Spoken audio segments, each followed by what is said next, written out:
we've been encouraging you to eat more of those plant-based whole foods and less of those animal products and processed foods. If you're only willing to consider eliminating one thing right now, I would encourage you to get rid of those processed meats. They're the worst of the worst. Even the chicken and turkey varieties of these, they're high in salt, they're high in fat, and they really don't have any health benefit at all. They're considered Class 1 carcinogens. Close behind those are the red meats, which are Class 2 carcinogens. You might be wondering then, what about meat alternatives?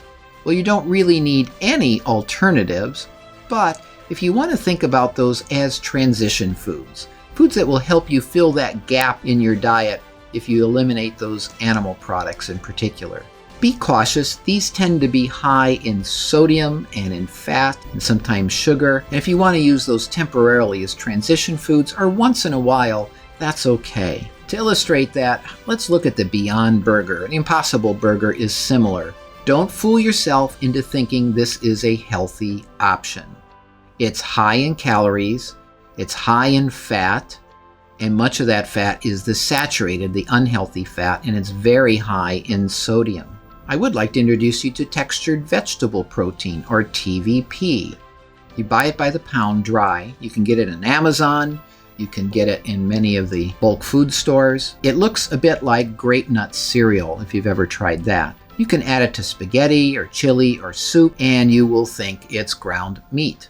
You can use it in burgers to decrease the meat. You generally don't want to use completely TVP if you're making a burger, or it will tend to fall apart. But it's a good way to ease yourself back on the meat in the burgers. On our website, we have some information about it, including a great Sloppy Joe recipe. What about tofu? You don't need to eat tofu, but it's fine for you. It's actually healthy. Contrary to the myth, it does not feminize men, and it doesn't increase the risk of breast cancer for women. Quite the contrary, it actually decreases the risk of breast cancer and breast cancer recurrence. Many of the recipes you may find use a lot of oil. We've posted some recipes on our website. My wife usually says the recipes come out just fine with less of the recommended oil. She generally cuts the oil in half to start and see how it works. You can get tofu in many forms. There's the firm and extra firm, the silken tofu, and the soft tofu, depending on what the recipe calls for. You can use the firm or extra firm tofu to dice it up and use it in stir fry, much like you would meat. Or you can slice it into slabs and cook it like you would a chicken breast. You can also dice it up and put it into soup. The silken tofu is especially good to make something like a creamy smoothie. Another product that's out there is called seitan. You can also make this yourself using gluten flour. There's recipes online, but it creates a nice meat-like loaf that can be sliced and used as a meat substitute. It takes on the flavor of whatever you cook it with. It is made from gluten, so if you have a gluten or wheat intolerance, it's not a good product for you to consider. Mushrooms can be used as a meat substitute, as can eggplant. And if you have a recipe that you really like that has animal products, in the left sidebar on the website, you can download PCRM's ingredient substitution chart, which will give you some ideas of what you can do to enjoy that favorite recipe.